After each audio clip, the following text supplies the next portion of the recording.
Iniciamos grabación. Buenos días a todos. Os ponemos en silencio. Vale. Pues nada, buenos días. Bienvenidos a una nueva charla de estas charlas Zoom del Centro Medioambiental San Nicolás. Y en esta ocasión para hablar de uno de los animales más emblemáticos de los que tenemos aquí en la provincia, para hablar de las cabras, de la cabra montés. Hoy en petit comité, estamos en familia, pero fenomenal. Si se va incorporando gente lo vamos admitiendo. Y si no, nada, nos ponemos en marcha. Un poco la estructura es como otras veces. Comenzará Nacho con, pues un poco con la distribución de esta especie, o este tipo de especies a nivel mundial, para ir centrándonos en, no la distribución, sino todos los miembros, los distintos representantes del grupo de la familia. Y luego ya atenderemos un poco más en detalle a la biología de la cabra montés, la que tenemos aquí en Gredos, para acabar con el capítulo de curiosidades y de la importancia de la cultura. Así que yo creo que sin más, Nacho, actívate el micro, que te lo he silenciado también, y todo tuyo, empezamos contigo. Vale, pues buenos días a todos los que estáis ahí, un sábado más. Muchísimas gracias por hacernos caso este ratito de la mañana y esperemos que lo que os vayamos a contar sea interesante, ¿no? En este caso, como decía Pipe, vamos a hablar de una sola especie, y esto yo creo que es la primera vez que lo hacemos, pero bueno, es una especie que pertenece, pues como ya sabéis, vamos a englobarla, vamos a enmarcarla en su lugar de la taxonomía, es decir, dónde la hemos clasificado los seres humanos y junto con quién, ¿no? Y bueno, creo que esto puede ser interesante. Voy a compartir pantalla, a ver si se ve. ¿Y me decís si se ve, Pipe? De momento no. Vale, espera.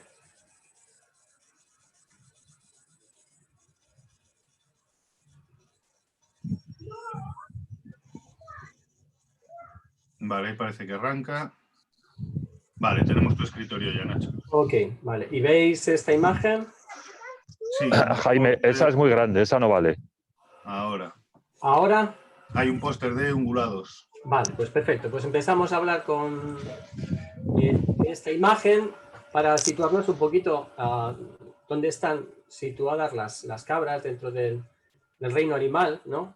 Yo no sé si os acordáis, pero todos los que estamos aquí en algún momento de la EGB, habrá gente que no ha hecho EGB, pero bueno, la mayoría de los que estamos aquí sí, pues nos dieron unas nociones sobre cómo se clasifica el reino animal, el reino vegetal, y por lo menos sabemos que llegamos a un gran grupo que es el de los ungulados, ¿no? Este póster que tenemos aquí como que lo recoge un poquillo. Y dentro de los ungulados, a lo mejor os suena, teníamos perisodáctilos, que son los que están arriba, que había rinocerontes, había caballos, había los tapires, estos bichos raros de Sudamérica, y artiodáctilos. El que nos interesa a nosotros, el orden de artiodáctilos, es donde va a haber varias familias. En este caso, pues tenemos familia Cervidae, tenemos familia Bovidae, Girafidae. Bueno, pues de estas familias, la que nos interesa es la Bovidae, que os sonará porque son animales de pezuña hendida, dos pezuñas, y da nombre a la vaca, ¿no? O la vaca da nombre a la familia Bovidae. Pues de esta familia, hoy nos vamos a centrar en una subfamilia. No lo habíamos hecho hasta ahora. Siempre habíamos ido de familia a género, cuando hablábamos de aves.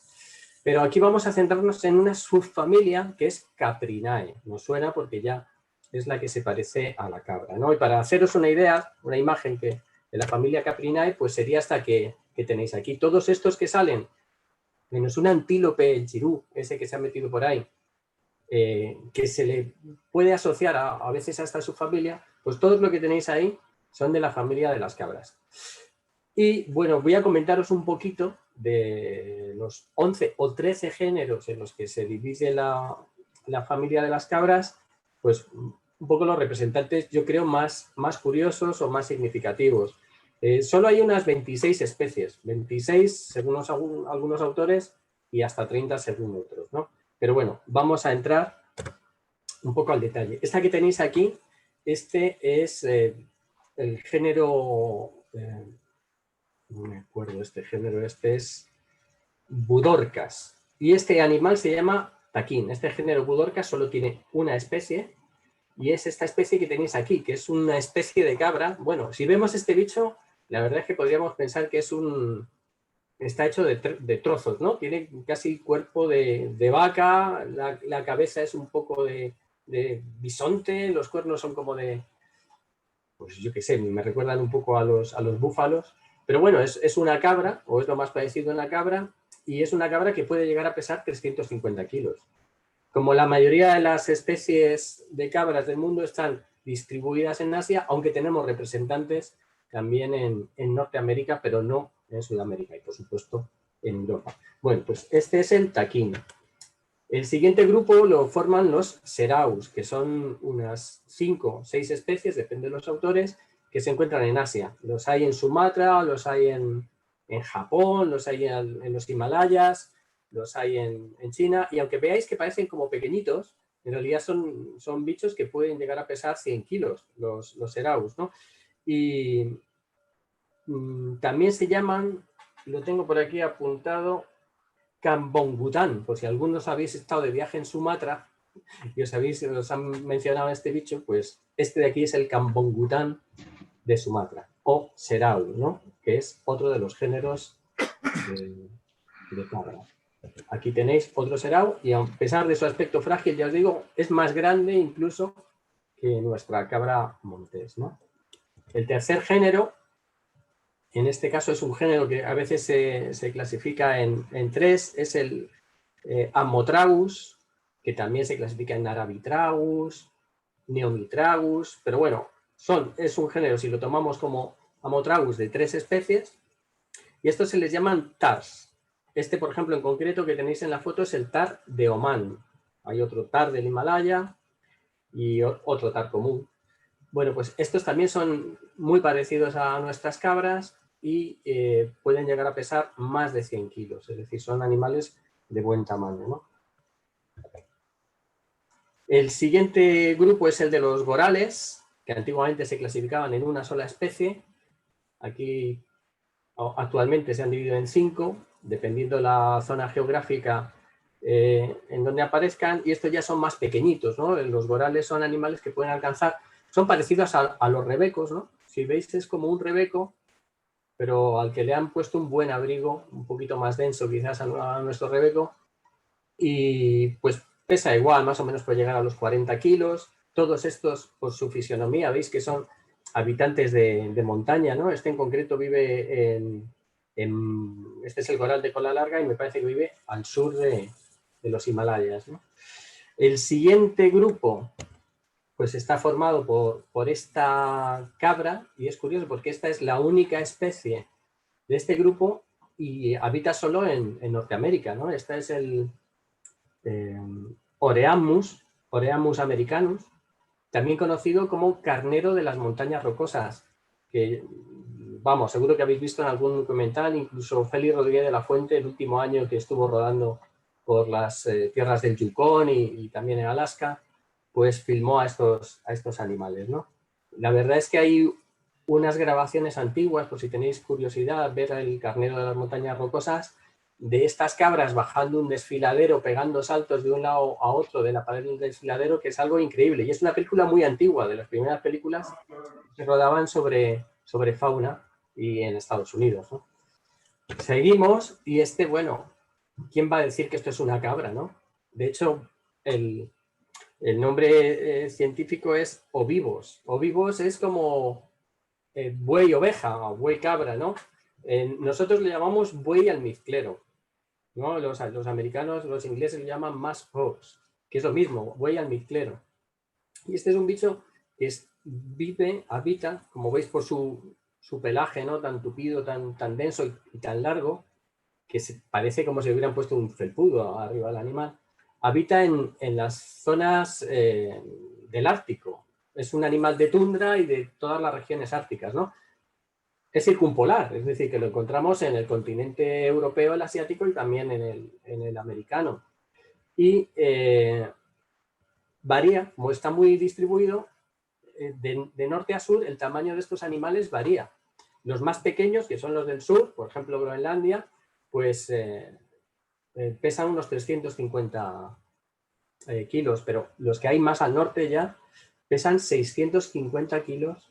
Imaginaos una cabra de 650 kilos que ande por ahí, ¿no? Seguro que los habéis visto porque se pegan unos topetazos, aquí los tenemos en su ambiente, y en la parada nupcial de estos animales también es un poco pues, parecida a nuestra cabra, ¿no? Lo que pasa es que estos cogen, como no viven en zonas donde hay rocas, ni tampoco les vemos que puedan levantarse sobre sus cuartos traseros, lo que hacen es correr uno enfrente al otro hasta toparse con una fuerza increíble. Buscad imágenes de estos, tan fuerte que se le levantan la parte de atrás cuando topetean. Y sin embargo, pues ahí sigue. La verdad es que la conformación de los cuernos que veis aquí, pues deben protegerles mucho el cráneo y el cerebro. Seguimos.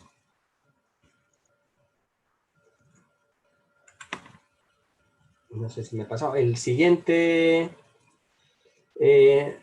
grupo es el género Pseudobis, pseudo oveja, por así decirlo. Esta es una cabra que parece un poco oveja. Solo hay una especie.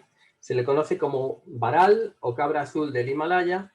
Y esta es una cabrita más ligera. Hemos pasado de los 650 kilos que pesaba el buey almizclero a unos 60 kilos que puede pesar esta cabra, que es un poco similar, si veis, incluso en la distribución de los colores a nuestra cabra montés, ¿no?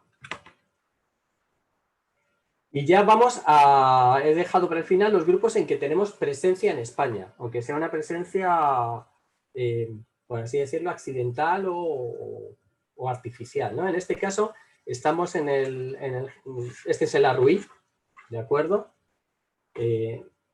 También se le conoce como carnero del Rif, carnero de las montañas de África. Se ha introducido en España, se introdujo en los años 70, en parte de las sierras del litoral levantino, también en parte de las sierras del sur de Andalucía, y también creo que hay ahora mismo en algunas zonas de Ciudad Real y en algunas zonas de Extremadura. Se ha introducido para cazar, es una especie de caza, ¿no?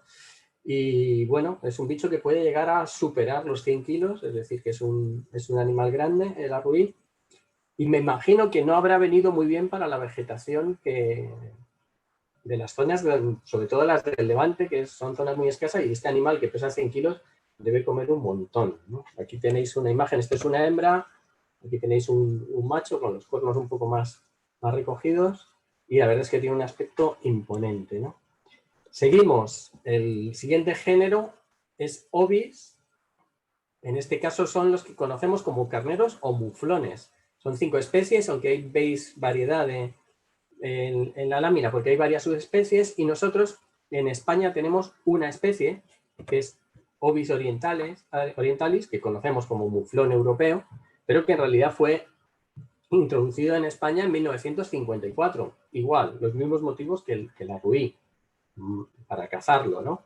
Y seguramente que lo habéis visto porque este está distribuido en muchas fincas. Nosotros, por ejemplo, que vivimos en Ávila, alrededor tenemos fincas donde podemos encontrar muflones, y es el antecesor directo de la oveja.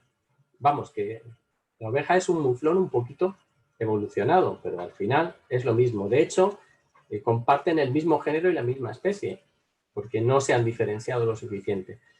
Tanto que podrían hoy en día hibridar sin problemas y dar descendencia fértil, ¿no? Tenemos muflones o carneros distribuidos por todos los continentes, ya os digo, salvo en América del Sur, que es el sitio donde no tenemos representantes de esta familia, ¿no? Aquí tenéis un grupo de muflones, los de la derecha son las muflonas, y veis que es como son ovejitas como sin pelo, ¿no? Y vamos al penúltimo grupo, en este caso el género Rupicapra. Antiguamente eran conocidos todos como gamuzas y solo había un género, Rupicapra, Rupicapra. Actualmente tenemos 2 especies en este género. Uno que es el Rupicapra, que es la gamuza, que se encuentra en los Alpes, en zonas altas de Europa. Y lo que tenemos en España es Rupicapra pirenaica, que es lo que llamamos, dependiendo de la zona donde esté, le llamamos rebeco, así lo llamamos en las montañas cantábricas, pero si nos vamos al Pirineo, se le conoce como sarrio, en la zona del Pirineo aragonés, o se conoce como isarz, en la zona del Pirineo catalán, ¿no? Sí que hay 2 subespecies, porque el sarrio o el isar sería la subespecie pirenaica, y el cantábrico sería la subespecie parva. quiere decir que es más pequeñín, el rebeco cantábrico, ¿no? Aquí tenéis imágenes, seguro que lo habéis visto en Pico de Europa, o si habéis subido al Pirineo, pues es una especie de fácil localización, ¿no? Es uno de los cápridos más pequeñitos porque los machos, por ejemplo, de la especie cantábrica, es que no superan los 25 kilos. Es decir, como un corcito pequeñito, delgado, ¿no? Quizás los del Pirineo pues lleguen a los 30, 35 kilos. Y el último género es el género que engloba a nuestro protagonista de hoy, el género Capra. Tiene 9 especies, todas bastante similares, como veis ahí, menos quizás la que está en la parte superior, en el central, que es el major o marcor, ese de los cuernos así en espiral.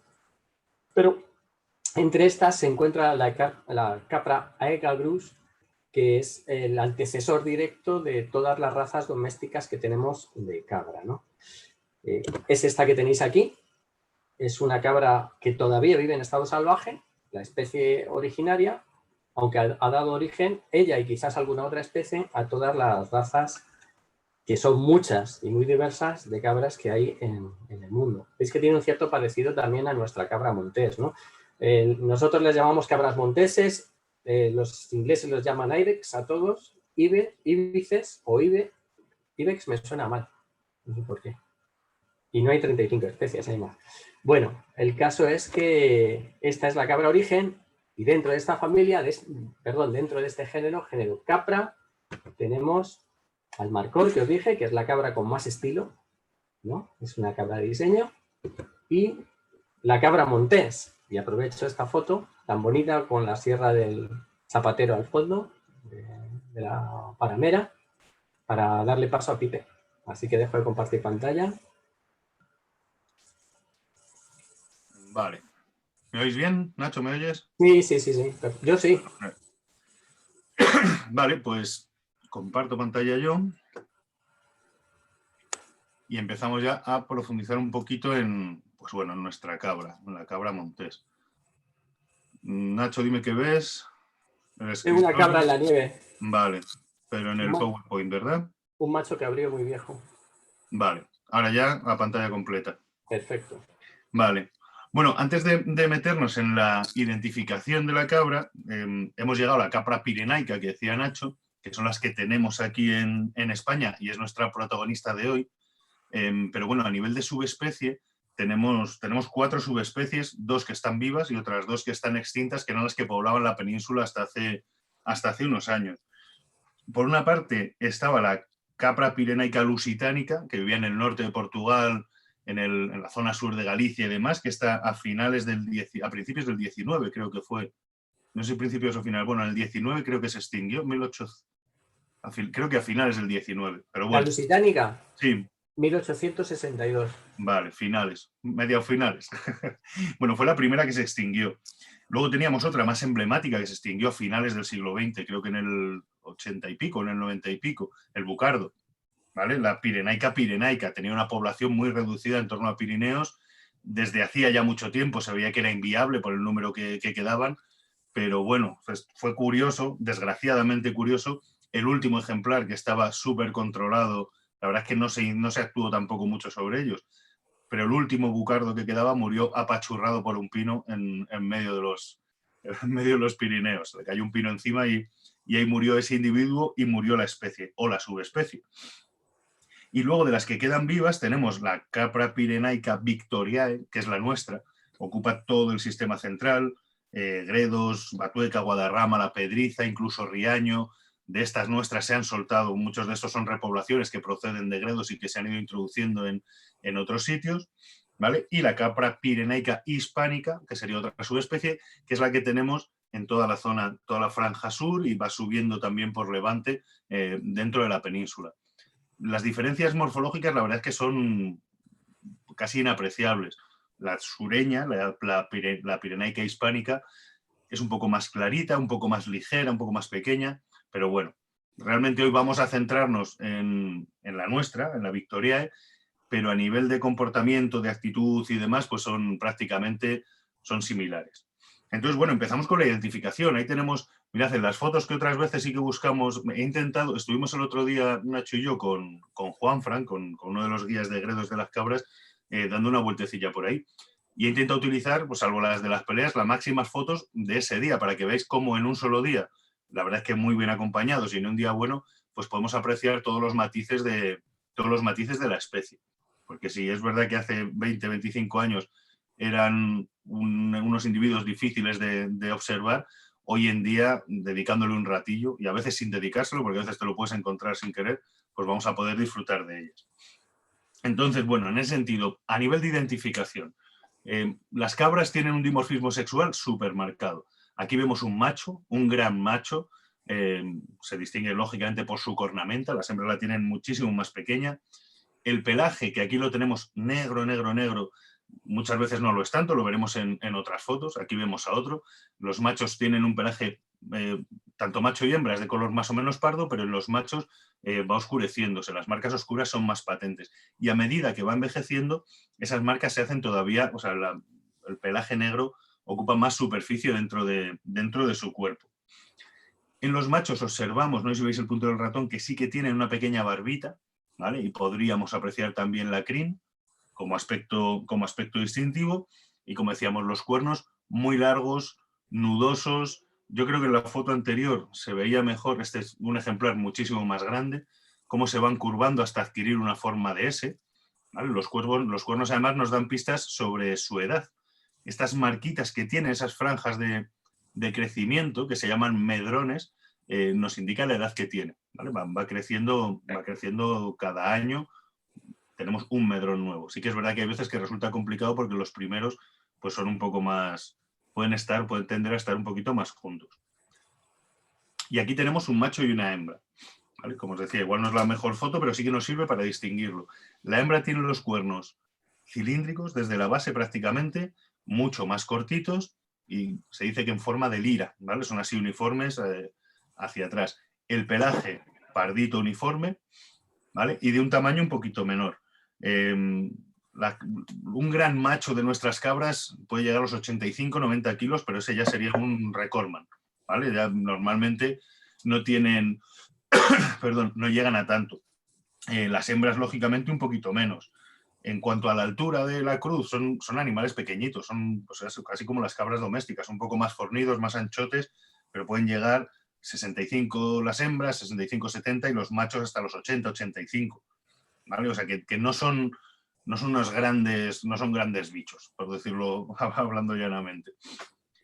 Vale, aquí tenemos, esta foto me resulta curiosa porque en un mismo momento podemos ver la evolución de 3 machitos en distinto grado de edad. Aquí a la derecha vemos un macho ya muy hecho, fijaos qué buena cornamenta, esa perilla, esa barbita que tiene, y cómo el pelaje negro que en verano clarea, o sea, cuando cambian, cuando más negro lo tienes en la época de celo, pero aquí lo tenemos prácticamente, ¿vale? Este lo vemos desde lejos y nos da la sensación de ser un bicho negro, negro.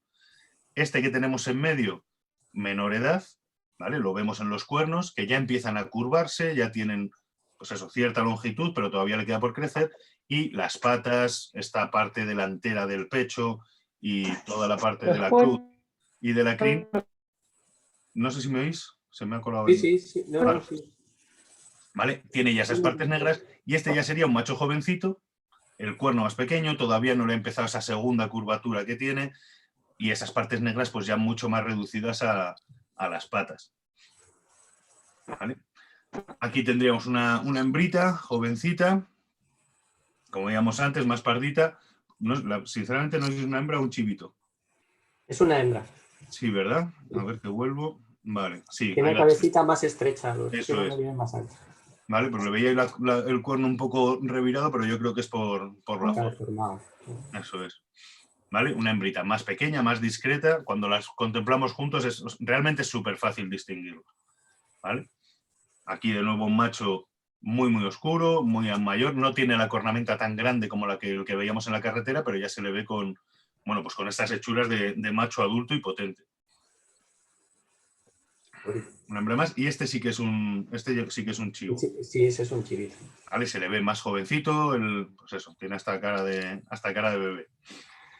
¿vale? Luego, bueno, más cosas en cuanto a identificación. Como sabéis, hombre, este es de los mamíferos que más fácil nos resulta verlo, pero la huella es huella de cabra, es complicado el distinguirla de otros ungulados, pero prácticamente va a ser lo que nos sirva la ubicación, ¿vale? Para determinarla en el entorno en el que esté.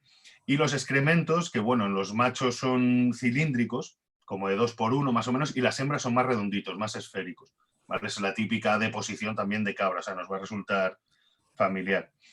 Como os decía, hace ese cambio de pelaje de invierno a verano, en el que los machos clarean un poquitín y luego, bueno, son muy discretos en cuanto a los sonidos que emiten.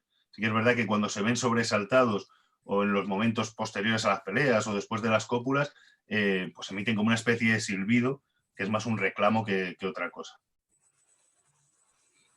Vale, pues si pasamos al hábitat, yo creo que aquí es fácil imaginárnoslo, bueno, pues eso, son zonas pedregosas con abundante matorral, ¿vale? Y zonas más o menos abruptas. En Gredos lo podemos encontrar bueno, más o menos en cuanto a límites altitudinales entre los 1400 y 2400. Esto es lo que dicen los libros. Luego ves fotos de individuos mucho más altos y mucho más bajos, pero más o menos en esa zona. No aquí, no las que tenemos en Ávila, pero en otras zonas sí que pueden entrar en zonas un poco más forestales o más semiboscosas, ¿vale? Bueno, incluso aquí en la cara sur a veces sí que podemos observarlo por allí, pero bueno, muy ligados a estas zonas de montaña. Ahora bien, no se sabe si esa tendencia a la zona de montaña es porque las poblaciones han ido recluyéndose hacia esos sitios por la presión humana, seguramente, o incluso por la presión de los depredadores, pero sobre todo por la presión humana y la disponibilidad de espacios donde poder desarrollarse, porque realmente, viendo otras especies como las que nos comentaba antes Nacho, lo que tiene es una querencia a sitios abruptos, ¿vale? Que sean, pues eso, paredes muy con un corte vertical muy desarrollado, zonas rocosas con bolos graníticos como tenemos aquí y demás. Entonces esa distribución altitudinal se cree muchas veces que es más debido a, pues eso, a la disponibilidad de un hábitat limpio para ello. Aquí esta foto que yo creo que antes es el mismo bicho muy fotografiado, el que nos ponía Nacho, es una cabra paisajista, pero bueno, que está disfrutando del paisaje, pero sí que nos da pie, oye, nos hace una idea buena del entorno en el que se encuentra. Esta cabra estaba de camino a la plataforma, o sea, en la carretera que va a la plataforma, pues como un par de kilómetros antes, y bueno, sí que estaba un poquito arriba, en la ladera de la derecha, según subimos, y ahí podemos ver Paramera, ¿vale? El Zapatero y los distintos picos que hay en Paramera. Y representa pues bastante bien ese hábitat en el que la vamos a encontrar. Cambiamos de capítulo, nos vamos a alimentación, ¿vale? La verdad es que, pues eso, como todas las cabras, súper variada. La verdad es que son unos grandísimos, aprovechan fenomenal cualquier recurso, los recursos que tengan. Yo creo que tiene uno de los estómagos mejor preparados para digerir celulosa, ¿vale? Dentro de todos los herbívoros. Son capaces de asimilar hasta un 80% de la celulosa que ingieren. Entonces eso les permite que materiales vegetales aparentemente poco nutritivos pues los aprovechen para alimentarse. En ese sentido, súper variada. Hierbas, hojas, líquenes, cortezas, ramos, tallos. Nos contaba Juanfran el otro día, el guía con el que subimos, que ahora en esta época los machos a los piornos les dan con los cuernos para partirlos un poco y aprovechar la corteza. O sea, ya veis la corteza de un piorno lo que puede aportar y al final las cabras son capaces de conseguir nutrientes. Sí que es verdad que en verano, cuando hay más disponibilidad, van a ser más pastícolas, van a ir más a las hierbas. Aquí en Gredos la festuca indigesta, fijaos el nombre, y es una de sus fuentes de alimentación, ¿vale? Y en invierno, cuando las cosas están más duras, pues se alimentan de otras cosas. Incluso, como pudimos ver el otro día, ahí veis el detalle de las cabras lamiendo la sal que echan en la carretera, que la verdad es que me imagino que les vendrá muy bien. Al final la carencia de sales que tienen en estos entornos, pues les condiciona un montón. Enredando el otro día encontraba un estudio bastante curioso que nos puede dar, o sea, nos ilustra bastante la capacidad alimenticia que tienen. Estaba hecho en Cazorla, ¿vale? Es un ecosistema distinto que el nuestro porque ahí son un poco más forestales, por decirlo de algún modo, y no están en altitudes tan elevadas y las condiciones climatológicas no son tan duras. Habían analizado 105 estómagos y habían encontrado 313 especies de plantas. O sea, es una variedad brutal. Pero luego los porcentajes, o sea, aunque van picoteando de todo, encontraban que el 90% tenían encina, suponiendo un 13%, o sea, una parte muy importante de la biomasa, o sea, de la cantidad que habían ingerido. O sea, imagina una encina que es, vamos, hay que ser cabra para atreverse a comérsela. Pero resulta que en invierno, esto era en primavera, pero en invierno eran los frutos y las acículas del enebro su principal fuente de alimentación. Entonces, bueno, pues eso nos da pie a pensar, como decíamos, que aparte de tener esa capacidad de digerir la celulosa, les da igual una hoja pinchuda, como puede ser la encina, una acícula de un enebro. Bueno, pues esa adaptación que tienen, de hecho, yo creo que es una de las principales, de poder alimentarse prácticamente de cualquier materia vegetal.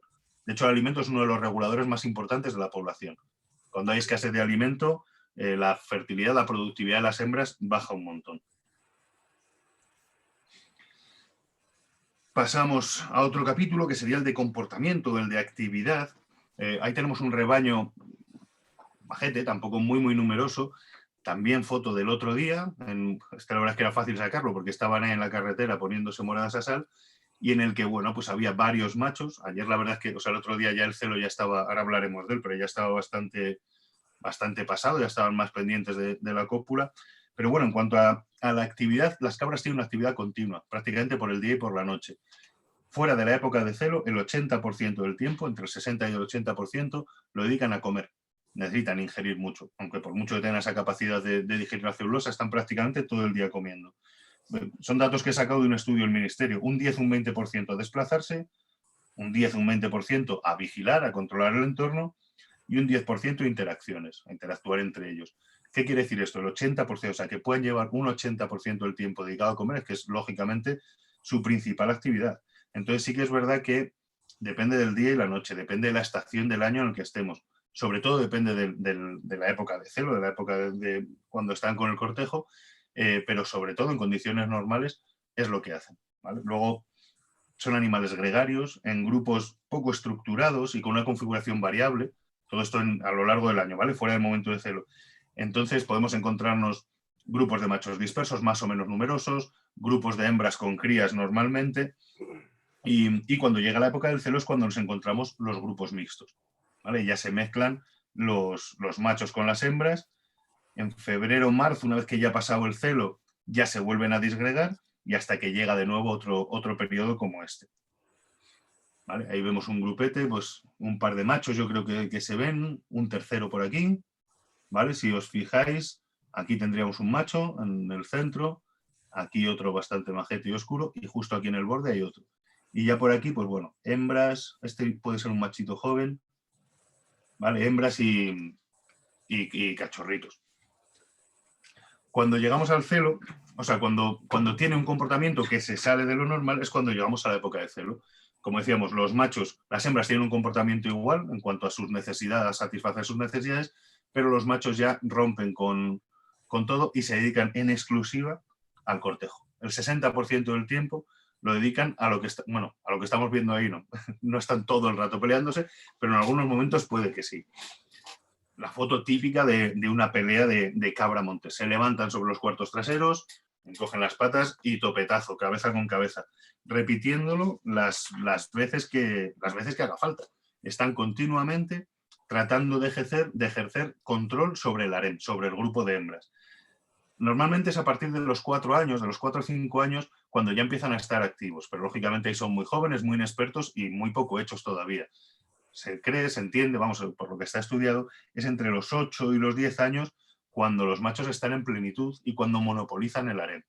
Entonces, bueno, yo creo que esto sobra explicarlo, pero al final lo que están haciendo es tratar de imponerse, tratar de ver quién es el macho dominante para poder copular al mayor número de hembras. Ahora, también es verdad que las hembras pueden copular con varios machos, no solo con el ganador de las peleas o con el jefe del harén. Entonces, en ese sentido, muchas veces se producen escarceos a otros niveles, desde que mientras dos machos estén peleando, llegue un tercero y aproveche para cumplir con su misión, hasta que, yo qué sé, durante unos días sea un macho el que domina y de repente llega otro más grande y puede con él, y entonces ese nuevo macho dominante sigue copulando con las hembras. Entonces, bueno, en ese sentido, el ganador de la pelea es como el que adquiere el derecho de copular. por parte de las hembras, bueno, ahí tenemos otra escena de pelea. La verdad es que esto es espectacular verlo, es espectacular oírlo. Y bueno, son bichos que las cabras, pues aparentemente un poco anodinas, pero cuando están activos en este sentido, la verdad es que es uno de los espectáculos de la naturaleza, yo creo. O sea, a nivel de... es ampliamente conocido, pero realmente es algo que llama mucho, mucho la atención. Bueno, en ese sentido, más datos. Bueno, quería poneros, lo que pasa no sé cómo hacerlo, igual tengo que salir de compartir pantalla. ¿Estáis viendo el escritorio ahora, Nacho? Sí. Es que el otro día tuvimos la suerte, a ver si soy capaz de poneroslo aquí, de ver una escena como esta. No sé si lo veis, Nacho. Está Sí. Vale. Vale, en segundo plano vemos al macho con la lengua afuera, atusando a la hembra. Está tratando de convencerla sin que hubiera habido peleas previas, ¿vale? Pero este es el momento previo a la cópula. Entonces, bueno, pues distintas actitudes, sobre todo lo de la lengua es muy llamativo. Si le veis, ahí abajo tiene el pene, es visible en muchos momentos, está en erección y casi preparado para montar. Lo que pasa que la verdad es que echamos un buen rato con él y le costó bastante. Entonces, bueno, sí que es verdad que el procedimiento, bueno, la verdad es que es curioso, es entretenido, es muy laborioso.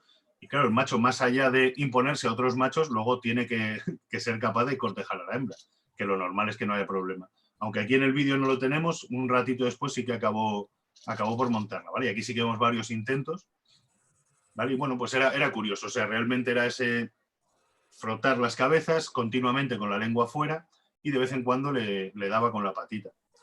La verdad es que yo esto no lo había visto nunca, era la primera vez que en vivo veía una cópula, un intento de cópula o un proceso de cortejo así de entretenido.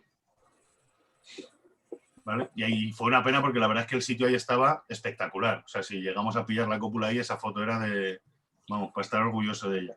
Al final nos sorprendió y la hicieron en otro sitio, nos pilló desprevenidos, pero bueno, la pudimos ver en vivo aunque no le pudimos hacer fotos. Bueno, sin más, pues volvemos a la presentación. Bueno, en cuanto al cortejo, pues poquito más. Simplemente por algún dato extra. Las hembras, a partir del segundo año, de 2 años, 2 años y medio, ya son fértiles. ¿Vale? Los machos tardan un poquito más, hasta los 4 años en empezar a estar con estos enredos. Tiene una gestación de poco más de 3 meses, casi 4, 115 días. Y luego, lo normal es que tengan una sola cría, aunque hay veces que sí que nacen 2. Y la cría permanece con la madre hasta el siguiente periodo de cría, en el que la cría del año anterior pasan a convivir con el grupo. O sea, la madre sigue estando pendiente, lógicamente, pero generan esas pequeñas guarderías o esos pequeños rebaños de varias hembras con adultos de varios años. De hecho, puede haber hembras que tengan en su propio rebaño hasta 3 generaciones, no 3 generaciones, sino hermanos de 3 años distintos. Vale. Bueno, esta foto, la verdad es que... bueno, esto también son de la reproducción. Aquí tenemos el macho y la hembra. ¿Vale? En distintos momentos. Y bueno, también es sobre todo para hablar un poco de dinámica de poblaciones, o sea, de cómo está a nivel de conservación y demás. Y aquí es uno de los factores estrella en cuanto a la conservación. Luego nos comentará Nacho un poco la evolución de las cabras y cómo la reserva regional de caza les vino muy bien en su momento, aunque en otros momentos, bueno, pues puede ser cuestionable. Pero ahora mismo a nivel, la población está catalogada la cabra montés como una especie de preocupación menor. La tendencia de la población es ligeramente al alza, ¿vale? Estamos más o menos estable. Se considera que en España hay como 50.000 cabras, de las que el mayor núcleo está en Sierra Nevada, con casi 15.000. En Gredos sería el segundo en importancia, el primero en cuanto a la capra pirenaica victoriae, con unos 8 o 10.000 ejemplares. ¿Vale? Y luego, bueno, nos vamos a distintas zonas. Pero aunque esa población vaya al alza, yo sí que le veo cierta fragilidad, porque son poblaciones aisladas y aunque el manejo es muy fácil y se podrían, bueno, rejuvenecer un poco a nivel genético o intercambiar sangre de un modo, creo que sencillo, el gestionar estas especies es relativamente sencillo, pero hay cierto aislamiento genético. En poblaciones tan amplias de 8.000, 10.000 individuos, pues no pasa nada, pero hay otras poblaciones que son mucho más pequeñitas, Entonces, bueno, por ahí yo creo que esa es una vía de preocupación y sobre todo la fragmentación y la destrucción de su hábitat. Por otra parte, la caza. Aunque ahora mismo la caza está regulada y controlada, y no vamos a abrir el melón o el debate de si se caza mucho o se caza poco, o sobre todo qué individuos se cazan, pero también hay caza furtiva. Al final la cabra montés, un gran macho, es un trofeo muy codiciado por los cazadores y el furtivismo sigue siendo un factor preocupante y un factor que genera cierta afección sobre la especie, sobre todo porque muchas veces eso, a los que se matan son a los mejores machos, a los encargados de transmitir esa genética y ese ADN a las siguientes generaciones.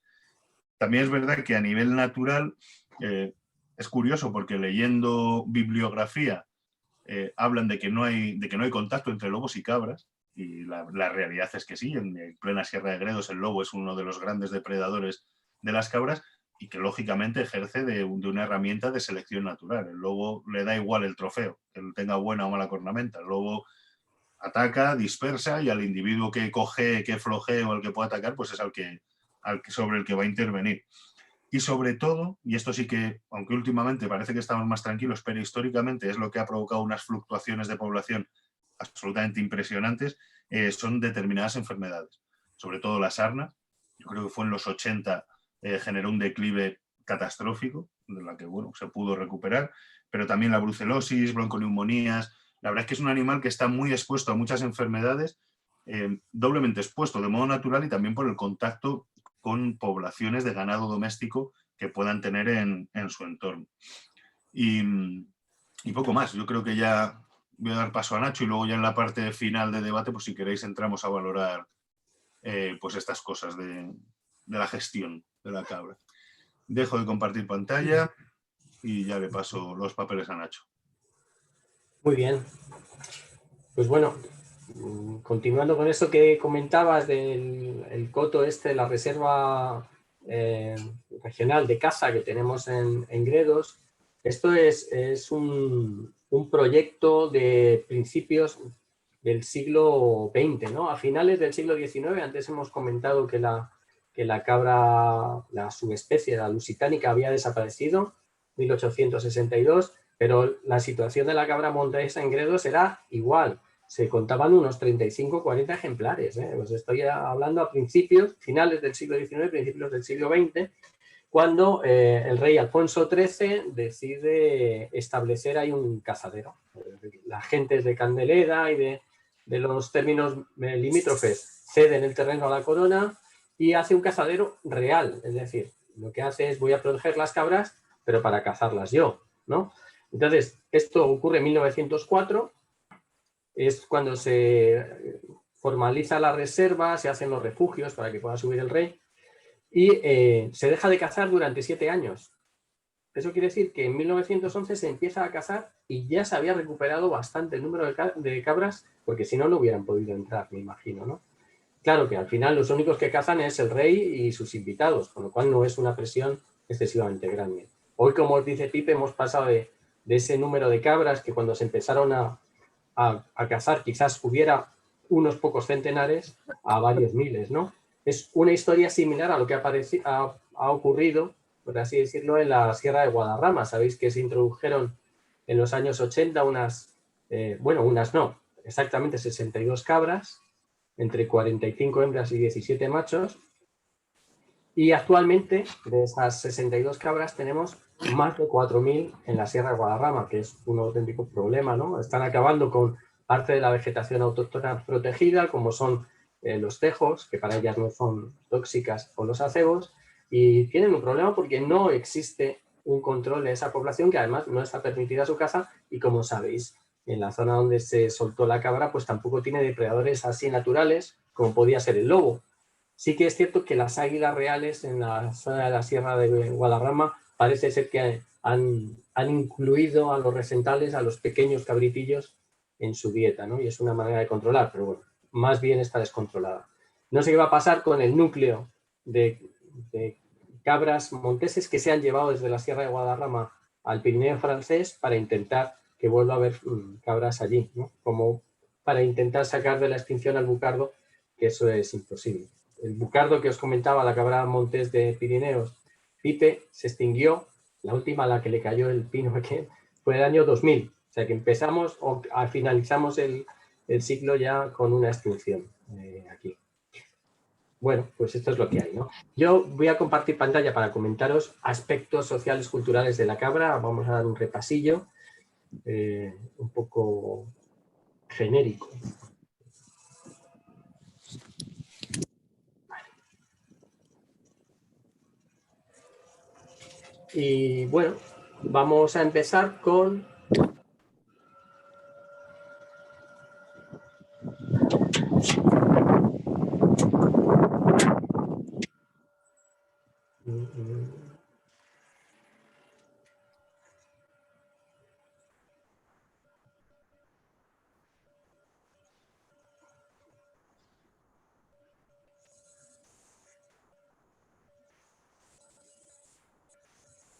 A ver si esta vez puedo. Vale, pues un poco comenzar con que la cabra es una de las representaciones que aparecen en algunas de las cuevas o abrigos prehistóricos, tanto de la península ibérica como fuera. Os he traído esta escena que me parece muy curiosa, sobre todo porque es de un lugar que es el abrigo grande de Ellín, en Albacete, que no es muy conocido como un lugar con pinturas rupestres, ¿no? Aquí conocemos mucho más Altamira, por ejemplo. En Altamira no hay cabras. Bueno, pues aquí tenéis una escena de una cacería de cabras, ¿no? Y bueno, se hizo un mural a partir de las pinturas de este abrigo grande de Ellín, que me parece curiosísimo, y la escena a la que hemos visto antes es esta de aquí abajo, ¿no? Que sería la cacería de cabras. Pero mirad la cantidad de animales y qué bien representados están en este abrigo, ¿no? Estamos hablando de hace 40, 50.000 años. Bueno, aquí tenéis otra representación, en este caso es en la cueva de Niaux, en Francia, ¿no? No tan famosa como la de Lascaux, pero bueno, que también tiene representación, en este caso, de una cabra, y a mí me parece que está muy bien hecha, ¿no? Bueno, en este caso, yo creo que es más bien el íbice, ¿no? Con esos cuernos tan marcados ahí, que sería la cabra montés típica de esta zona, ¿no? Bueno, avanzamos un poco en el tiempo y descubrimos que en el antiguo Egipto, en la ciudad de Mendes, pues tenían un rey, vamos, un dios local. No tienen, es como los antecesores a los dioses egipcios que conocemos, estos de Ra, Horus. Bueno, pues antes había dioses locales según las ciudades importantes de la cultura o de la civilización egipcia, que luego se reunificaron, ¿no? Un poco también lo que pasó con los dioses griegos y los romanos. Bueno, en este caso, este dios tiene un nombre muy raro. Se llama Banetjedet y está representado como una cabra, como veis. Este es un dios creador de otros dioses en la cultura del antiguo Egipto. Y como había un dios que se había reencarnado o tenía figura de cabra, por supuesto las cabras en ese momento eran respetadas y no se podían sacrificar. Es decir, que estuvieron ahí cabras, como ahora son las vacas sagradas, a lo mejor en la India, ¿no? Si vamos un poco más adelante, ya en la cultura clásica griega, pues hay un mito de una cabra, que es la cabra maltea. Esta es la ilustración más fea que he encontrado, yo creo, en internet, pero bueno, hacía alusión a la historia de la cabra maltea, que por resumirla, y en una de las versiones, básicamente es que Cronos, padre de Zeus, uno de los principales o los primeros dioses de los griegos, pues que le dio por comerse a sus hijos, ¿no? Seguramente habéis visto el cuadro ese. Entonces, la mujer, cuando ya se había comido 2 o 3, cogió a uno de ellos, que en este caso era Zeus, y se lo quitó, se lo arrebató, la mujer era Rea, y se lo llevó y lo escondió en una isla pues, de la antigua Grecia, donde fue amamantado por una cabra, la cabra Amaltea. Amaltea quiere decir tierna o ternura, ¿no? Pues la cabra Amaltea amamantó a Júpiter, que luego es uno de los, pues el rey jefe de los dioses del Olimpo. Esta es la historia. En otras versiones, Amaltea no es una cabra, sino que es una ninfa que alimenta con leche de cabra a Zeus. En cualquier caso, en agradecimiento a la cabra, en este caso a Amaltea, pues Zeus, cuando la cabra murió, la colocó en el cielo. Ya sabéis, hay una constelación en el cielo que es Capricornio, ¿no? En este caso, la cabra. Es una de esas constelaciones que no se ven muy bien, van bajas en el horizonte, no tiene estrellas que sean muy fáciles de distinguir, pero bueno, es una de las constelaciones zodiacales o uno de los signos del zodíaco en nuestra cultura. Más adelante, bueno, hace 8.000, 9.000 años se estima que se domesticó por primera vez a la cabra. La cabra es una de las especies que antes se domesticaron. Eso quiere decir que probablemente fueran animales que eran bastante mansos, ¿no? Incluso ya en su estado salvaje. Y la producción de carne y de leche que produce la cabra pues es importantísima. Y esto ha permanecido a través de los siglos. O sea, culturalmente, la leche de cabra es la más consumida en todo el mundo, más que la de vaca. Es decir, hay más países que consumen, más habitantes que consumen leche de cabra que leche de vaca, ¿no? Claro que en nuestra cultura así sajona o occidental pensamos que es al revés, pero no lo es. Y en todo el mundo se come carne de cabra. Carne, no directamente de la cabra, pero sí, bueno, de sus crías, de los cabritos, de los chivos. De hecho, aquí tenemos mucha cultura de comer cabrito en nuestra zona, en Ávila, ¿no? Yo creo que es una de las carnes más apreciadas, ¿no? Bueno, ya en la Edad Media, perdón, esta que está aquí, pues explicaros un poco que ha dado origen. He leído por ahí que a más de 100 especies de cabras en todo el mundo, y creo que se queda corto si tenéis en cuenta que en España tenemos 22 razas autóctonas de cabras, ¿no? Un poquillo por las que tenemos en la zona central, esta que tenéis, estas tres, un poquillo por nombrar las que en nuestro caso tenemos más cerca. Esta sería la cabra la guadarrameña, que es una cabra que tiene varias capas, pero bueno, con unos colores blancos en la zona central de la cabeza. Yo creo que es una de las cabras más abundantes de ver por aquí. Pero no lejos tenemos esta que está aquí nombrada como la raza verata, que se refiere a la zona de la Vera, en el norte de Cáceres. Y por citar otra que tengamos cerca, pues está esta, que sería la moncaína, la del Moncayo. Pero ya os digo, así hasta 22 razas autóctonas de ganado caprino solo en España, ¿no? Las podemos distinguir en producción de leche o en producción de carne. La mayoría es para producción de leche y con ellas se hacen quesos, pero hay algunas razas que solo se crían, solo y únicamente se crían para aprovechar sus chivitos, los hijos, como carne, ¿no? Y en algunos países, también en otras zonas, se crían por el pelo. La lana de Angora esta no es de una oveja, es de una cabra. Angora, ¿no? Y a lo mejor incluso habéis oído hablar del astracán. El astracán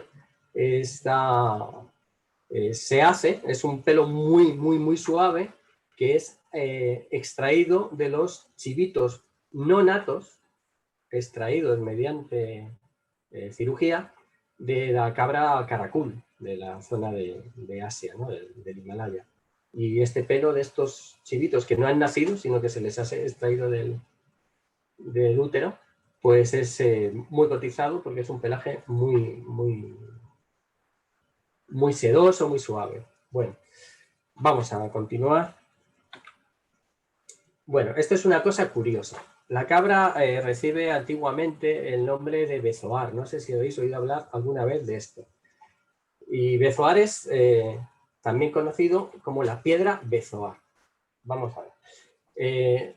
Antes nos decía Pipe que las cabras pueden consumir casi cualquier cosa, ¿no? Pues casi cualquier cosa es literal. Y además es que muchas veces mientras están consumiendo trozos de corteza, a veces también ingieren piedrecillas y tal.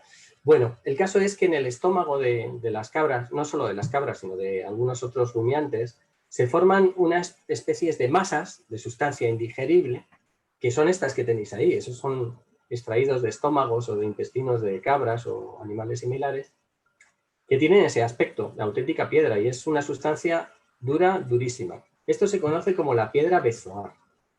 Y en la Edad Media se consideraba que tenía propiedades. De hecho, bezoar viene del árabe y significa literalmente antídoto. Bueno, pues parece ser que el que tuviera una piedra de estas o de alguna manera la rayara, consumiera en mezcla con algún líquido, pues tenía el antídoto contra cualquier veneno. Incluso en una época se consideraba que esto servía contra la peste, que era una de las enfermedades que asolaban a Europa medieval, ¿no? Bueno, aparece en la literatura. Yo creo que hasta en Harry Potter se habla de un bezoar extraído de un estómago de rumiante de ciervo, o en novelas como en Dorian Gray también hacen alusión a la piedra bezoar, ¿no? Y se han guardado en algunas colecciones como auténticas joyas, ¿no? Se tenían en farmacias y se alquilaban o se vendían a precios carísimos. Me refiero a farmacias de la Edad Media, ¿no? Aquí tenéis, a ver, otra piedra de Zoar. Veis qué curiosa ahí, que se ve que incluso ha estado como, está probablemente sacada del intestino, se ven como los movimientos peristálticos, y se hacían joyas con ellas, porque esto era una cosa muy importante. Esto llevó, según he leído por ahí, no sé si será cierto, a diezmar las poblaciones de cabras en algunos sitios para abrirles los estómagos y ver si tenían bezoares. Bueno, ya en la Edad Media, un poquito más adelante, pues... a ver si puedo ir para atrás. Bueno, pues surge un mito, que es el de la representación del diablo, el maligno, con la cabra. Y esto tiene que ver, curiosamente, parece ser que esto no es algo que fuera así desde el principio de la religión cristiana o de la cultura occidental, sino que tiene que ver en la época de los templarios. Aquí he rescatado esta imagen con el kit del templario, pues si queréis haceros con él o si queréis llegar a ser un caballero templario o una...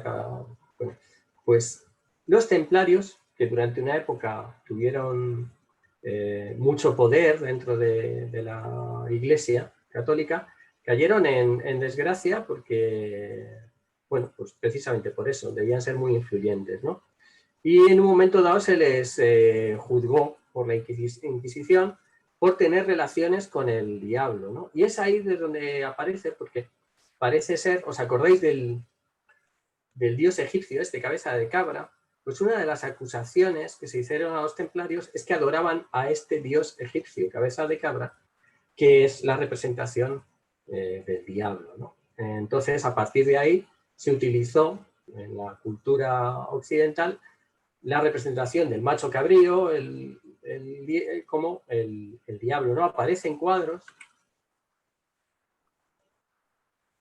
A ver si soy capaz de pasar.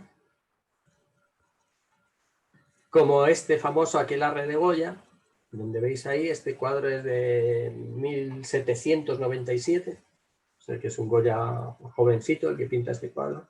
Y más adelante lo vuelve a representar en otro famoso cuadro, yo creo que más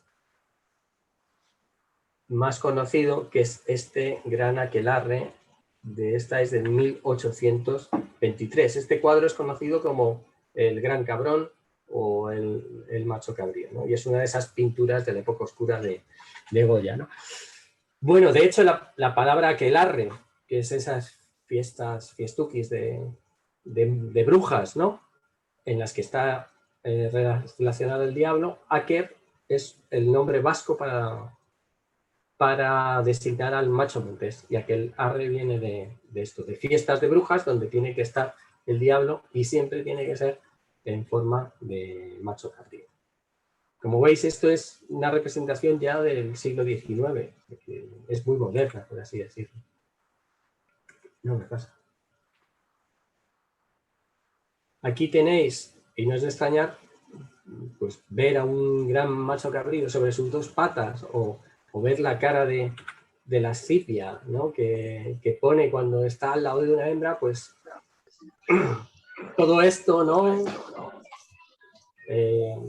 Relacionado con el sexo, tan mal visto por la Iglesia en algunas épocas, pues hace que la reencarnación, la configuración del mal, le cuadre muy bien a la pobre cabra montés, en este caso. Bueno, ya continuando,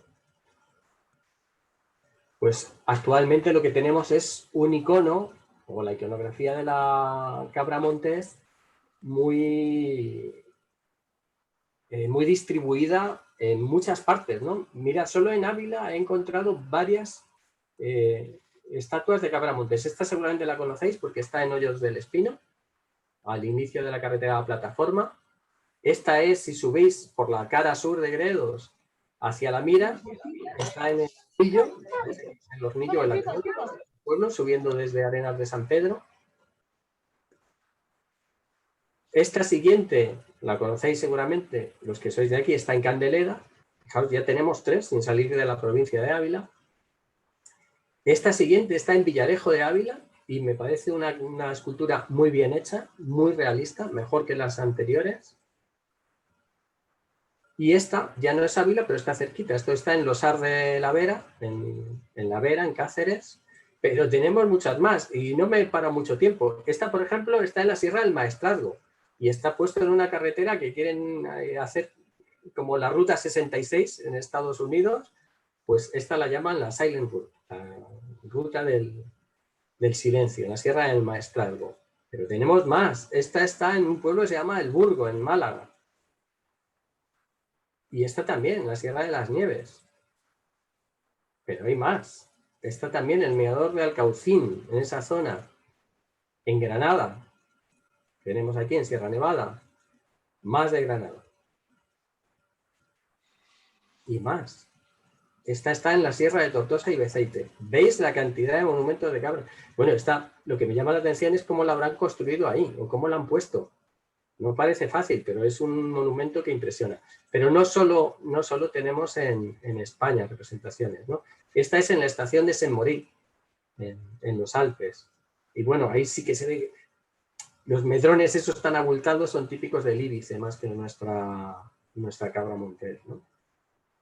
Y también tenemos, esta es en el Cáucaso, en las montañas del Cáucaso, parece una estación de esquí. Y esta, que parece ser que es muy famosa, en Tayikistán, en una de las fronteras. Como veis, es un icono que se repite continuamente y que, bueno, da un poco de carácter y de alegría a las sierras donde aparece.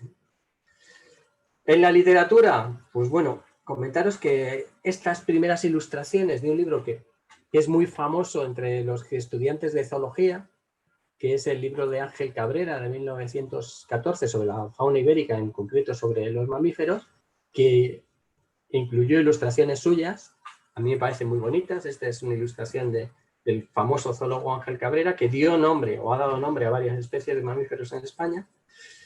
Y aquí es en las siguientes ilustraciones que se han repetido muchas veces sobre la distribución de las manchas en las 4 especies o subespecies, perdón, de cabras que tenemos en la península ibérica, ¿no?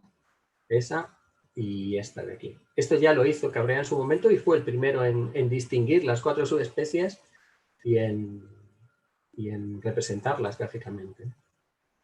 Y bueno, como siempre traigo algo de literatura y tal, no penséis que hay mucho de cabra montés, específicamente en literatura, en cultura, en música, pero he encontrado este libro que ya me lo he pedido, me parece muy interesante. Es de una colección que se llama Lu y su locura animal, y en este caso sobre la cabra montés. Y bueno, me encanta. He visto esta página, esta es la portada, pero la página siguiente pues me parece súper interesante, donde se habla de las 9 especies del género de capra y las describe. Parece así muy simple, pero da bastante información, la verdad. Y poco más, ya comentaros algunas cosillas que la cabra aparece, aprovechando esta imagen de cabra montés, en la cultura popular, en algunos refranes, pero nunca se puede saber si se refiere a la cabra doméstica o a la cabra montés, como por ejemplo es tal como una cabra, cuando se las ve actuar y pegando botes por ahí por la sierra, pues realmente parece que no, algo les pasa en la cabeza. O por ejemplo es el refrán o el dicho de que la cabra tira al monte, ¿no? Pues son bastante típicos. También aparece en la toponimia en España, hay pueblos que tienen la cabra en su nombre. No sé, aquí en Ávila tenemos Villar de Matacabras, ¿no? Por ejemplo. Y tenemos cebreros, que parece ser que no viene de cebras, ¿no? Porque cebras no había en febrero, sino que viene en origen de cabra. Pero bueno, yo creo que hay por ahí alguien que sabe más de estas cosas que yo, de orígenes de nombres. Y eso.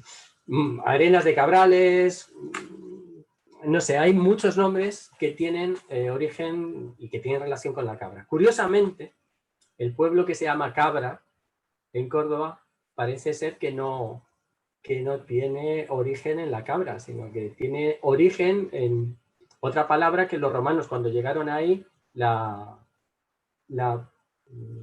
hicieron a su manera y le llamaron Igabrum a este pueblo, el de Cabra, que no significa nada, sino que era una imitación romana del antiguo nombre que significaba Puentes Claras, un nombre árabe, ¿no? Y aprovecho esto ya para acabar y comentaros una anécdota que a lo mejor conocéis sobre el origen del nombre de Cabra, de este pueblo cordobés. Y es que, a lo mejor esto suena, a principios de los años 70, se quiso hacer una reforma en los contenidos de enseñanza, en este caso en bachillerato, ¿no? Y hubo un ministro del régimen de aquel momento, el régimen franquista, que fue al Senado con una ponencia que se llamaba ¿Para qué sirve el latín? Porque lo que quería es que desapareciera el latín de bachillerato, no sé si esto suena, y meter más horas, en este caso, de educación física, porque este hombre era de deportes, ¿no?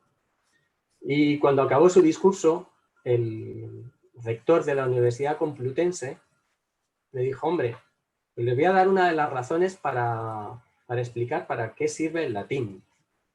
Dijo, en este caso nos sirve, por ejemplo, para que usted, que es originario de Cabra, el ministro era originario de Cabra, le podamos llamar egabrense y no otras cosas peores.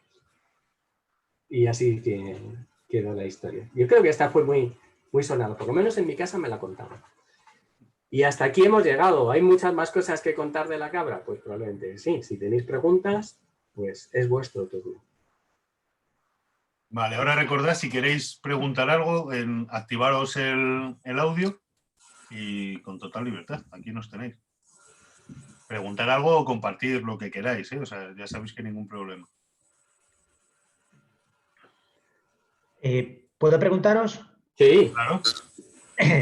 Simplemente dos cuestiones breves. Una, no me ha quedado muy claro cuál era el ciclo biológico que tiene la cabra desde lo que es el periodo de celo, las cópulas y luego el periodo de gestación y partos. ¿En qué momento del año y con qué duraciones? Y la otra pregunta es, bueno, si tenéis así información de cuál es la interacción del lobo, que parece que está en expansión en Ávila, con respecto a la especie. Gracias. Gracias. Pues mira, en cuanto a los periodos, si nos situamos en la fecha en la que estamos, ¿vale? Está en...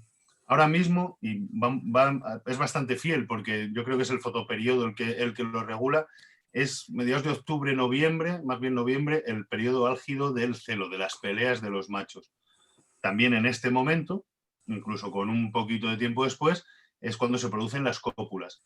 Tenemos 115 días de gestación, con lo cual los chivos van a nacer en primavera, ¿vale? Durante un periodo más o menos pequeño tienen, creo que eran 4 semanas, 3 o 4 semanas, no, es menos, no son 2 semanas que son exclusivamente lactantes y luego ya empiezan a comer.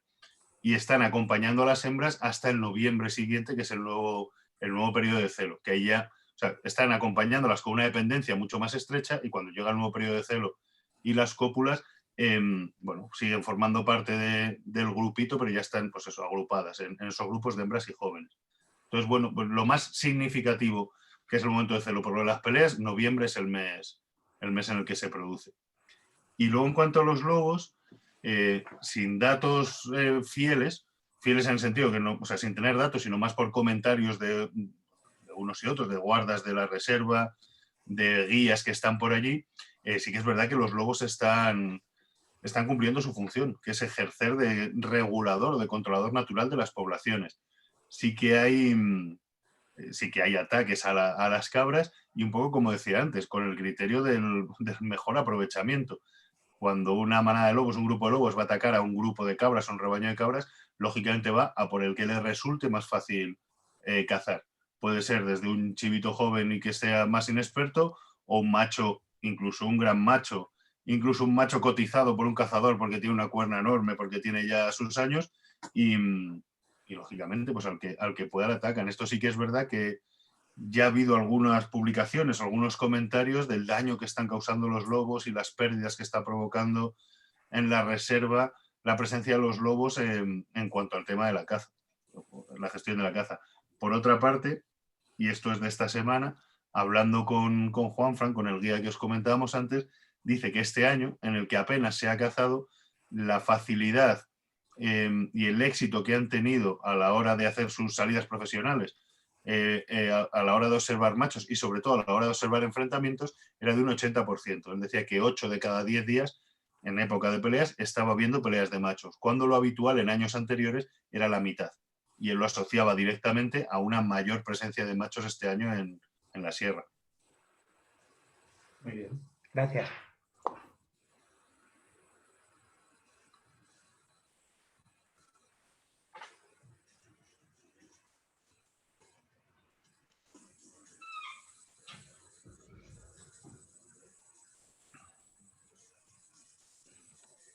Pues parece que no hay más preguntas. Sí, comentaros un poco al hilo de lo que estabais diciendo sobre la interacción del lobo y la cabra montés en Gredos.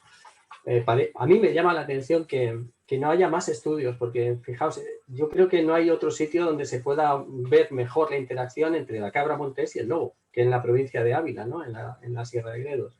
Y sí que me gustaría que hubiera un estudio serio de cómo interactúa como preda y tal. Y no esas declaraciones interesadas sin una base, porque nadie hemos visto un estudio, que no sé si los hay, de que están fastidiando el tema de la caza porque se van a los machos más grandes, lo cual es un poco absurdo. Es porque lo que decía Pipe, los lobos no atacan seleccionando previamente a un animal, como se ha visto muchas veces, atacan a un rebaño y la manera en que sale corriendo el rebaño le da la pista a los lobos cuál es la víctima que tienen que seguir.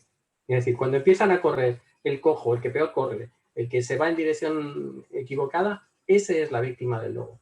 No el lobo está mirando y está diciendo, mira, este es el que me apetece comerme, ¿no? O sea, se ha visto en otras zonas donde hay ataques de lobo a grandes rumiantes que lo seleccionan de esta manera, moviendo al rebaño y haciéndolo correr, básicamente. Entonces, bueno, sí que es cierto que yo creo que esto influyó un poco el capítulo de Félix dedicado al macho montés, no sé si os acordáis, que tras una pelea tremenda el macho se veía derrotado y se hacía solitario, se iba del grupo y se quedaba enrocado en un sitio para morir, básicamente. Y entonces era atacado por un grupo de lobos. Pero esto no deja de ser más que una dramatización para tener un capítulo interesante, pero no es la realidad. Es decir, a veces sí que los individuos más viejos se aíslan del grupo y entonces, bueno, pues lógicamente van a ser presa de los lobos con más facilidad. Pero estos individuos viejos, caducos, fuera del grupo, no son los que buscan los cazadores de trofeos, creo. Tampoco entiendo mucho de caza. Buenas. Hola, Hola. Javi. Hola, ¿qué pasa? ¿Qué tal? ¿Cuánto tiempo? Bueno, lo primero, daros las gracias por hacernos más llevadero este 2020, ambos, y daros la enhorabuena por la calidad y lo ameno y lo divertido de vuestras charlas. Y luego una pregunta. En su momento yo oí que había un programa para recuperar el ADN del bucardo en el Pirineo y volverlo a intentar recuperar esta especie extinguida. Entonces, mi pregunta es si sabéis qué pasó de este tema y aprovechando que el Pisuerga pasa por Valladolid y al hilo de esto, ¿qué os parece estos intentos o que se habla de recuperar especies extinguidas ya desde la prehistoria hasta, o sea, un poco en plan Parque Jurásico? Sí, bueno, un poco así por curiosidad, ¿qué os parece, qué os parece esta idea? Y nada, os lo dicho, muchas gracias. Venga. Gracias, Javi. Gracias, Javi. Pues, bueno, en cuanto a lo del bucardo, lo que decías al principio, yo también escuché, o sea, en su día, además recuerdo que incluso cuando todavía estaba vivo el último, le hicieron determinadas pruebas o determinados para tratar de tener ese ADN, pero sinceramente no sé cómo ha evolucionado. O sea, que en ese sentido, no sé si tú, Nacho, conoces algo más, pero no sé si ha tenido recorrido. Sé que se intentó y fue muy reciente, vamos, al poco tiempo. He visto, buscando información, he visto un artículo, fracasó, pero se planteaban que se volvería a intentar. O sea, sé que se intentó y sé que no salió bien. Todo esto, claro, tras el éxito que se había tenido en Edimburgo con la oveja Dolly, ¿no? O sea, que se podía hacer y se pensó que se podía hacer, pero parece ser que no resulta tan bien, ¿no? No es tan fácil, ¿no? Con el bucardo no salió. Y en cuanto a lo de Parque Jurásico, en el primer golpe de vista apetece.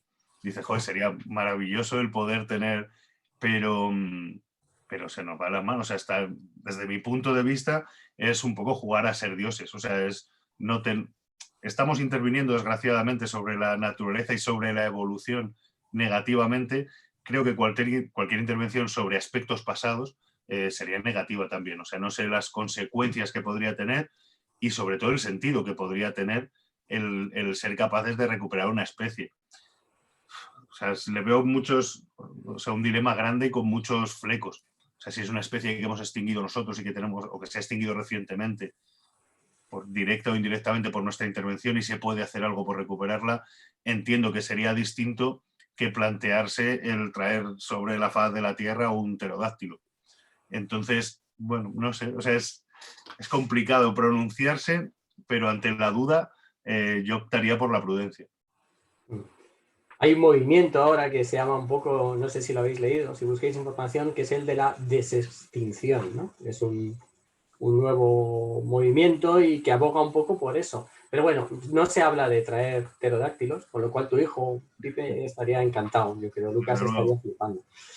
Y bueno, yo a lo mejor yo también, ¿no? Pero sigue un poco de estas especies que han desaparecido en los últimos 1000 años, de algunas zonas, ¿no? Estamos hablando de lo que, por ejemplo, es volver a reintroducir especies como el castor en zonas de España, en el Ebro, donde antes supuestamente sí que había y cosas así, ¿no? Pero claro, yo no sé cuál es el límite, ¿no?, de la desextinción y tampoco me parece muy fácil. O sea, yo creo que hoy por hoy es ciencia ficción, que para las pelis mola, pero no es una realidad. Sí que volver a reintroducir a partir de especies o de subespecies parecidas a animales en zonas donde han desaparecido en el último milenio no parece tan raro. De hecho, en ese sentido, con lo que decía Nacho del castor, creo que ha sido en este último mes o incluso en un periodo más corto, ha pasado de estar considerado legalmente como una especie alóctona, como una especie invasora, a formar parte ya del catálogo de especies protegidas en España. Entonces ha habido un cambio de figura porque el castor creo que hace 100 años, 200, o sea que no es relativamente reciente su desaparición en España. Lo que pasa es que la reintroducción fue furtiva. No sé si fueron una asociación francesa o con aragonés, bueno, no sé cómo fue, pero que hubo un grupo de activistas que cogieron castores europeos y los soltaron en la cuenca del Ebro.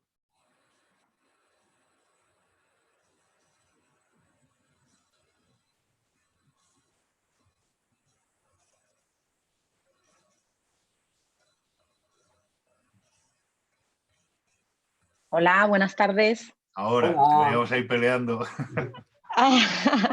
Bueno, yo solamente daros las gracias por haber hecho una charla sobre la cabra montés y sobre las cabras en general, porque me parecen unos animales fantásticos, maravillosos y como decía Nacho, hace muchos años que están con nosotros, nos dan de comer, son increíbles. A mí es que me encantan, me gustan muchísimo las cabras. Entonces, pues nada, he disfrutado mucho, mucho, como siempre, pero hoy casi un poquito más, que me gustan las cabras. Así que nada, daros las gracias. Yo de cabras, bueno, he estado con ellas, he convivido con ellas y solo decir que son animales muy especiales, muy listos y bueno, es que no sé qué más deciros. Lo que pasa es que yo de cabra montés no sé nada, ni de los otros géneros, solamente de lo que es la cabra doméstica, vamos. Pues Macarena, te tienes que venir por aquí para Ávila, ya justo dentro de un año. Yo creo que para el siguiente periodo de celo de peleas de las cabras ya estaremos con más libertad y posibilidad de movernos seguro. Y, joder, de verdad que Aquí están bastante cerca, fáciles de ver, y hay gente muy buena, hay profesionales muy buenos. Este chico que os decía, Juanfran, de Gredos Guides, es para tenerlo en cuenta porque, o sea, es que en la época de cabras sabe dónde está cada bicho, o sea, los tiene controlados, está todo el día por ahí, y a nivel profesional yo creo que es garantía de poder ver el espectáculo que es subirse a la sierra y tenerlas cerquita. Nosotros el otro día cuando estuvimos, aunque no vimos peleas, fue brutal. O sea, íbamos muy cerquita del rebaño, lo veíamos, lo disfrutábamos, lo olíamos. O sea, era estar muy, muy metido. Y este chico es muy metódico trabajando y la verdad es que experiencia recomendable para todos. Es una cosa bueno. de las que no hemos tratado quizás en la parte de cultura, sociedad, pero la cabra como motor para un tipo de turismo sostenible y para afianzar población en lo que llamamos la España vaciada, yo creo que es una cosa a tener en cuenta. O sea, el espectáculo de la cabra montés en Gredos, que puede durar un par de meses, yo creo que bien regulado podría traer turismo de calidad y turismo sostenible. Y vamos, os invitaría, si no lo habéis visto nunca, a ir. Y por supuesto, como dice Pipe, puedes ir por tu cuenta, pero es que es mejor que te acompañe un guía. Es decir, él va a tener un permiso, va a saber cómo actuar, y es su trabajo, ¿no? Y esa es una manera de dejar dinerito, recursos en zonas, porque donde viven las cabras son zonas muy despobladas. Y yo no creo que el turismo de pegar las tiros, que viene de Inglaterra y que viene con sus propios paquetes turísticos ya, deje mucho dinero en la zona. Pero bueno, desde la ignorancia también. Pues sí, sí. Pues estaría encantada, me habéis dado una idea buenísima. Yo he visto las cabras cuando he subido al Almanzor, las he visto por allí, por Pirineos, pero no las he visto, claro, cuando se reproducen y las imágenes tan bonitas que habéis puesto.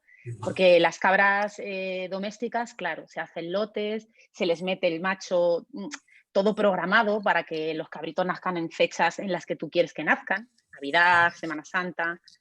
Entonces, claro, no es lo mismo. Y en un rebaño de cabras, pues tienes a lo sumo 2, 3, 4 machos. Entonces, no es igual. Me encantaría verlo así, salvaje. Pues apúntatelo y vente para acá porque Sí, claro que sí, claro que sí. Pues muchas gracias, de verdad. Muy agradecida. Gracias a ti, Macarena.